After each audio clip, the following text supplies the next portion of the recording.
Hello children, আমরা পড়ছিলাম শরৎচন্দ্র চট্টোপাধ্যায়ের লেখা লালু বলে একটা ছোট গল্প।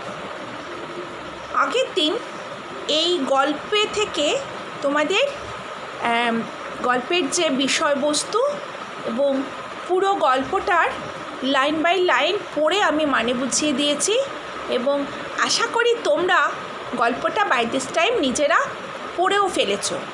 নিজেরা এই গল্পটা যখন পড়ছো তাহলে দেখবে এই গল্পটা পড়লে পরে কিন্তু বেশ ভালো লাগবে, মজার গল্প। এবং বিশেষ করে তোমরা যারা ছোটরা অ্যাডভেঞ্চার পছন্দ করো, অনেকেই আছে বেশ অ্যাডভেঞ্চারাস গল্প, ভূতের গল্প, এই ধরনের গল্প বেশ ভালোবাসো, তাদের কিন্তু এই গল্পটা খুব ভালো লাগবে। আজকে আমরা এই গল্পটা তো পড়ে ফেলেছি। আগের দিন এই গল্পের আমরা যে শব্দার্থ এবং মূল ভাব সেটাও আমরা পড়েছি। আজকে আমরা এই গল্পর ব্যাক কোয়েশ্চেনে চলে যাব। আজকে আমরা এই গল্পের ব্যাক কোয়েশ্চেনে চলে যাব এবং আমরা আলোচনা করব যে মোটামুটিভাবে এই গল্পের প্রশ্ন উত্তরগুলো কিভাবে লিখতে হবে। এবং আবারও বলছি, এখনও বলছি, কোনো গল্প কিংবা কবিতা পড়া হয়ে যাওয়ার পর সেটাকে তৈরি করতে গেলে কিন্তু প্রথম কাজ হচ্ছে পুরো গল্পটাকে খুব ভালোভাবে রিডিং পড়া। গল্পটা যদি রিডিং না পড়ো, প্রথম কথা গল্পটা ভালো বুঝতে পারবে না। আর দ্বিতীয় কথা হচ্ছে রিডিং না পড়লে গল্পের ভেতর থেকে যে তোমাদের প্রশ্নগুলো আসে, মানে ধরো এই যে অতি সংক্ষিপ্ত প্রশ্ন বা অনেক সময় শূন্যস্থান পূরণ বা গল্প থেকে শূন্যস্থান পূরণ সাধারণত আসে না, কবিতা থেকে আসে। কিন্তু গল্প থেকে তোমাদের সেই এমসিকিউ মানে টিক দ্য কারেক্ট অপশান আসে। শুধু তাই নয়, আর কি আসে, আবার আসে ধরো সঠিক উত্তরের পাশে টিক চিহ্ন দাও বা সত্য মিথ্যা লেখো, এরকম তো আসেই। সুতরাং সেগুলোর জন্য কিন্তু খুব ভালোভাবে গল্পটা পড়তে হবে। গল্প না পড়লে কিন্তু সেগুলো তোমরা করতে পারবে না।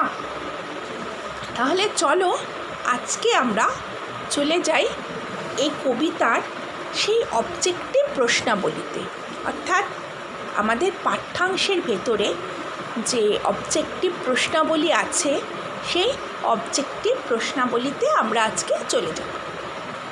প্রথমে দেখো, সবার কাছে নিশ্চয়ই বই আছে, প্রত্যেকে অন্তত আমার ক্লাসে বইটা পাশে নিয়ে বসবে। তা প্রত্যেকে বই খোলো। লালু গল্পের যে অবজেক্টিভ প্রশ্ন, অর্থাৎ লালু গল্পের অবজেক্টিভ প্রশ্নতে আমরা এখন আছি। আমরা প্রথম প্রশ্ন করছি যে সঠিক উত্তরে টিক চিহ্ন দাও। কি আছে? মরা পোড়াবার চেয়ে পুণ্যকর্ম জগতে নেই, দেশে নেই, ত্রিভুবনে নেই, সংসারে নেই। মরা পোড়াবার থেকে পুণ্যকর্ম জগতে নেই, সংসারে নেই, দেশে নেই, কোথাও নেই। আর কি কি আছে আরেকটা? ত্রিভুবনে নেই। তাহলে এই যে ব্যাপারটা, অর্থাৎ মরা পোড়ানোকে পুণ্যকর্ম কে মনে করতো না? মরা পোড়ানোকে পুণ্যকর্ম মনে করতো হচ্ছে আমাদের গোপাল খুড়ো, এই গল্প মধ্যস্থ গোপাল খুড়ো। সে সুতরাং তার যে ব্যক্তিগত চিন্তা, তাহলে এখানে কি হবে? আমাদের বইতে কি আছে? গোপাল খুড়ো কী বলেছিল নিশ্চয়ই মনে আছে। মানে তিনি ভাবতেন যে মরা পোড়ানোর থেকে পুণ্যকর্ম সংসারে নেই, অর্থাৎ 4 নম্বরটাই কিন্তু হবে, মরা পোড়ানোর চেয়ে পুণ্যকর্ম সংসারে নেই। তাহলে এই 4 নম্বরটা হবে। এরপর চলো আমরা 2-এ চলে আসি। 2-তে কি আছে? গঙ্গার তীরে শ্মশান অনেক দূর, প্রায় 3 মাইল, 3 কিলোমিটার, ক্রোশ 3 মাইল 3। গঙ্গার তীরে শ্মশান অনেক দূর। 4টে অপশান আছে। কি কি আছে? 3 মাইল, ক্রোশ 3 3 কিলোমিটার আর মাইল 3। তাহলে এর উত্তর হবে ক্রোশ 3। উত্তর হচ্ছে 2 নম্বর, গঙ্গার তীরে শ্মশান অনেক দূর, ক্রোশ 3। এরপর আমরা চলে যাচ্ছি পরেরটা, অর্থাৎ 3 নম্বরে কি রয়েছে? 8 ক্রোশ দূরে পথের ধারে। 4টে অপশান আছে। বিষ্টু ভট্টাচার্যের বাড়ি, লালুর বাড়ি, গোপাল খুড়োর বাড়ি, ডোমদের বাড়ি। এবার আমরা জানি যে লালুর বাড়ির কোনো কিছু এই গল্পে নেই, সুতরাং এটা হবে না। বিষ্টু ভট্টাচার্যের বাড়ির কথাও নেই, গোপাল খুড়োর বাড়ির তো প্রশ্নই ওঠে না। কিন্তু আমরা একটা জায়গায় গল্প পড়তে গিয়ে পেয়েছি যে ওরা যখন শ্মশানে বিষ্টু ভট্টাচার্যের স্ত্রীকে নিয়ে আসছিল, সেখানে লেখা আছে যে 8 ক্রোশ, শ্মশানের 8 ক্রোশ আগে বা শ্মশান থেকে 8 ক্রোশ দূরে ডোমদের বাড়ি। ওরা যখন মৃতদেহ নিয়ে আসছিল তখন ডোমদেরকে বলে এসেছিল তারা আসছে। তাহলে এটা উত্তরটা কী হবে? 8 ক্রোশ দূরে পথের ধারে ডোমদের বাড়ি। তারপর আবার নুরুর দৃষ্টি ছিল বরাবর 1 নম্বর মরার প্রতি, খাটের প্রতি, ডোমদের প্রতি, চুলের প্রতি। নুরুর দৃষ্টি ছিল বরাবর কার প্রতি? ডোমদের প্রতি, খাটের প্রতি, আর কি কি আছে? চুলোর প্রতি আর মরার প্রতি। 4টে। তাহলে এখানে কিন্তু আমরা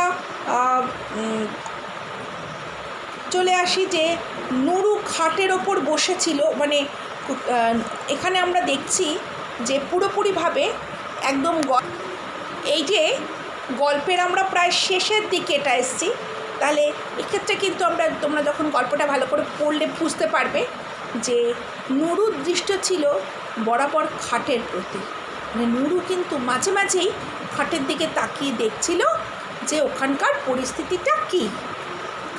গোপাল খুড়ো শীতে কাঁপতে কাঁপতে গঙ্গায় ঝাঁপ দিলেন, বাড়ি চললেন, ডাঙায় উঠলেন, ঘুমোতে লাগলেন। আরেকবার পড়ি। গোপাল খুড়ো শীতে কাঁপতে কাঁপতে কী করলেন?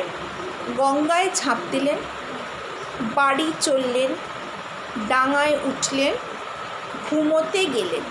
নিশ্চয়ই মনে আছে সেই যে গল্পের একদম শেষ পর্যায়ে খাটের ওপর শায়িত বড়া যখন উঠে বলল, না না নুরুকে না, নুরুকে না, গোপালকে খাবো।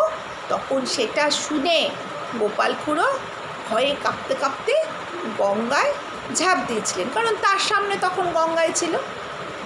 সুতরাং ওই জায়গাটা, অর্থাৎ গল্পের প্রায় শেষ অংশ থেকে এটা নেওয়া। তাহলে ওইখানে কিন্তু রয়েছে যে গোপাল খুড়ো কাঁপতে কাঁপতে গঙ্গায় ঝাঁপ দিলেন না, তিনি যখন ঝাঁপ দিয়েছিলেন নর্মালিভাবে, তিনি ঠান্ডার চোটে কাঁপতে কাঁপতে ডাঙায় উঠেছিলেন। তাহলে দেখো আমাদের 5 নম্বরের যে বিবৃতিটা, অর্থাৎ গোপাল খুড়ো শীতে কাঁপতে কাঁপতে কী হবে? উত্তর ডাঙায় উঠলেন। গোপাল খুড়ো শীতে কাঁপতে কাঁপতে ডাঙায় উঠলেন। আরেকবার আমরা তাহলে এই 5টা ঠিক সবার কাছে নিশ্চয়ই খাতা আছে, খাতা না থাকলেও বই আছে, পেন আছে। আরেকবার আমি বলি, সবাই মিলিয়ে নাও। 1 নম্বর, মরা পোড়ানোর চেয়ে পুণ্যকর্ম কী হবে? সংসারে নেই। মরা পোড়াবার চেয়ে পুণ্যকর্ম সংসারে নেই। 2 নম্বর, গঙ্গার তীরে শ্মশান অনেক দূর, ক্রোশ 3। গঙ্গার তীরে শ্মশান অনেক দূর, ক্রোশ 3।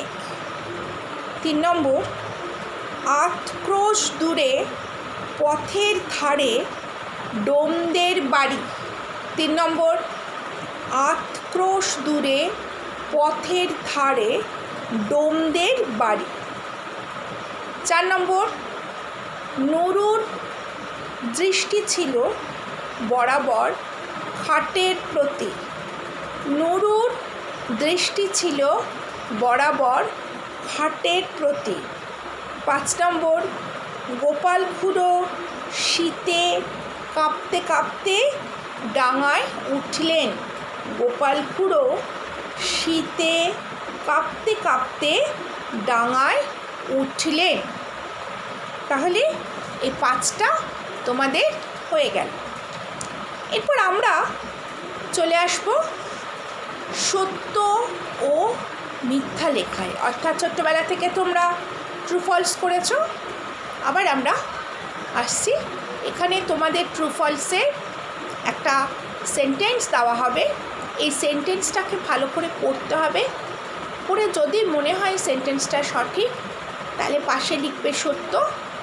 যদি মনে হয় সেন্টেন্সটা সঠিক নয় সেক্ষেত্রে পাশে লিখবে মিথ্যা।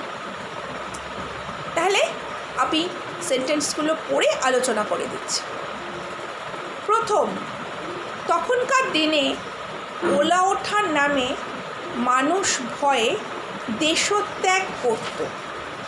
তখনকার দিনে ওলা ওঠার নামে মানুষ ভয়ে দেশত্যাগ করত। এখানে যে দেশত্যাগ করত লেখা আছে, আমাদের গল্পতে লেখা আছে মানুষ হতজ্ঞান হয়ে যেত। তাহলে কিন্তু দেশত্যাগ করত কথাটি সঠিক নয়।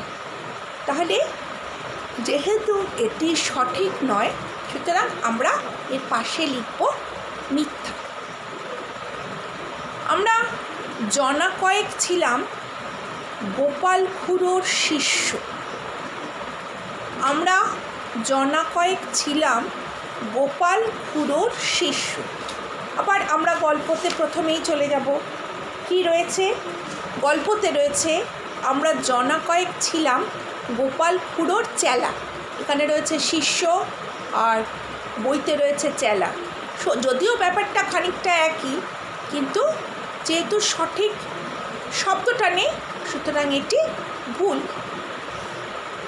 এটিও মিথ্যা। 3 নম্বর, বেশ বেশ এই তো চাই, এর চেয়ে দুষ্কর্ম সংসারে নেই। বেশ বেশ এই তো চাই, এর চেয়ে দুষ্কর্ম সংসারে নেই। এটা কিন্তু দুষ্কর্ম কথাটা হবে না, এটা একটি অত্যন্ত পূর্ণ কর্ম ছিল। কিন্তু যাই হোক, তাহলে 3 নম্বরটাও কিন্তু আমরা দেখছি এটিও কিন্তু মিথ্যা। 3 নম্বরটাও মিথ্যে।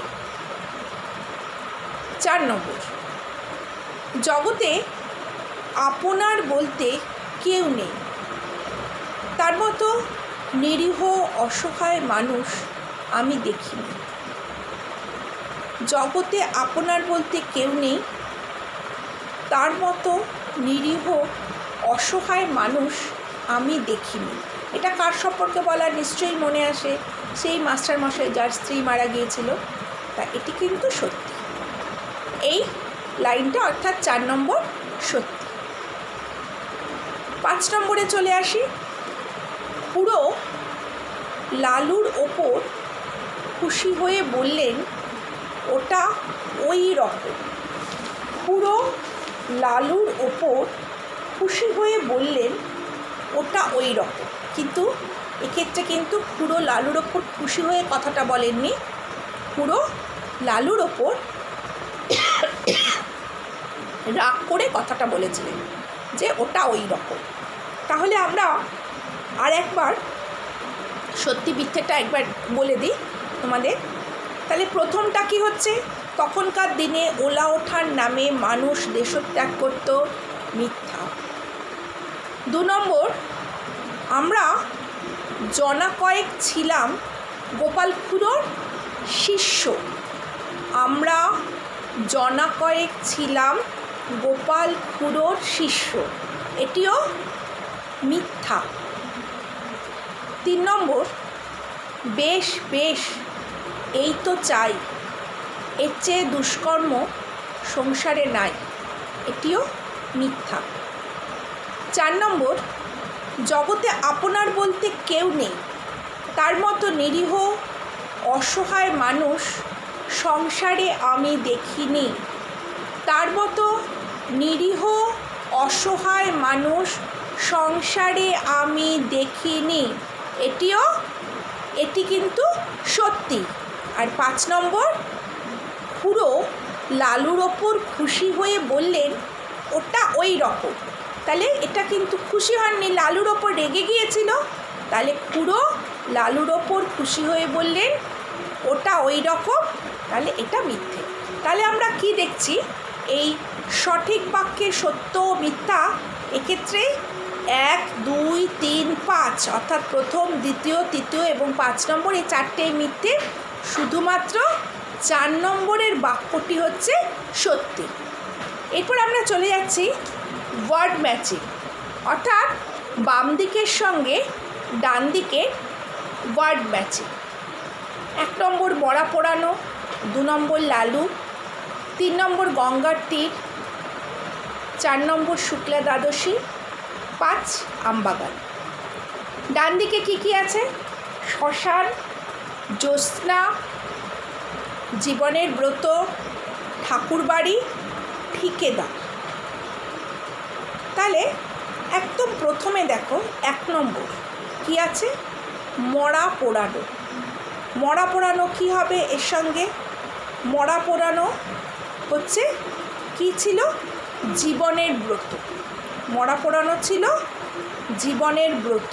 কাদের? ওই সব ওই যে কাকা গোপাল খুড়োঠুর ওই যে চেলা যারা, ওরা সব মরা পোড়ানোটা ওরা একটা জীবনের ব্রত, একটা ভালো কাজ সেই হিসেবে করতো। তাহলে 1 নম্বর মরা পোড়ানোর সাথে আমরা অ্যাড করব জীবনের ব্রত। 2 নম্বর লালু। লালু লালু কী ছিল? লালু ছিল ঠিকেদার।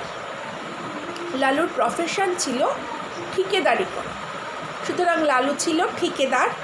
তাহলে 2 নম্বর অর্থাৎ লালু, তার সঙ্গে আমরা যুক্ত করব ঠিকেদার।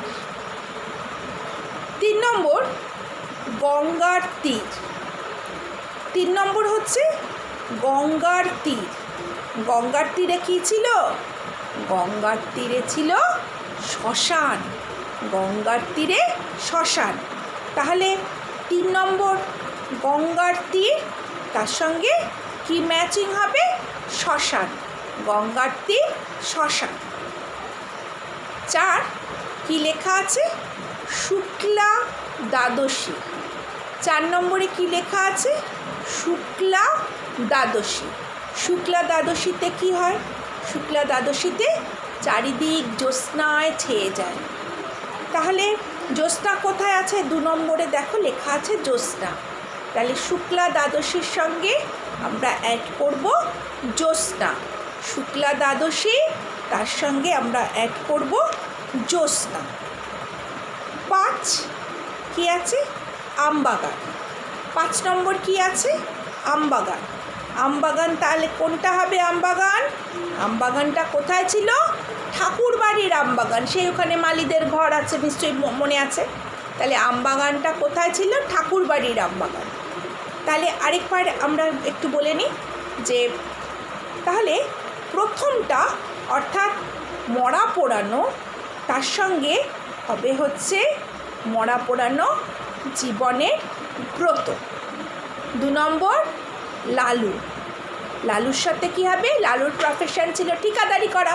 তাহলে লালু একদম লাস্টে দেখো লেখা আছে ঠিকেদার। লালু ঠিকেদার। 3 নম্বর দেখো লেখা আছে গঙ্গার তীর। 3 নম্বর লেখা আছে দেখো গঙ্গার তীর। গঙ্গার তীরের সাথে কি হবে? শ্মশান। 3 নম্বর গঙ্গার তীর, গঙ্গার তীরের সাথে যুক্ত হবে শ্মশান। 4 শুক্লা দ্বাদশী। শুক্লা দ্বাদশী 4 নম্বর সঙ্গে দেখো ওপাশে রয়েছে জ্যোৎস্না। শুক্লা দ্বাদশী, জ্যোৎস্না। 5 নম্বর রয়েছে আমবাগান। আমবাগানটা কোথায় ছিল? ঠাকুরবাড়ির আমবাগান। তাহলে আজকে আমরা এইটুকুই পড়লাম। এরপর অর্থাৎ নেক্সট দিন আমরা কিন্তু এরপরে যেটা আছে অর্থাৎ বন্ধনীর শব্দ দিয়ে শূন্যস্থান করো, আরও আমাদের অবজেক্টিভ প্রশ্ন আছে, তারপর অতি সংক্ষিপ্ত প্রশ্ন আছে, আমরা পরের দিন আলোচনা করব। তাহলে আজকে আমরা পড়লাম হচ্ছে সঠিক উত্তরের পাশে টিক চিহ্ন দাও, আর সত্য মিথ্যে এবং ওয়ার্ড ম্যাচিং, এই তিনটে আজকে আমরা পড়লাম। খুব ভালো করে মন দিয়ে পড়বে।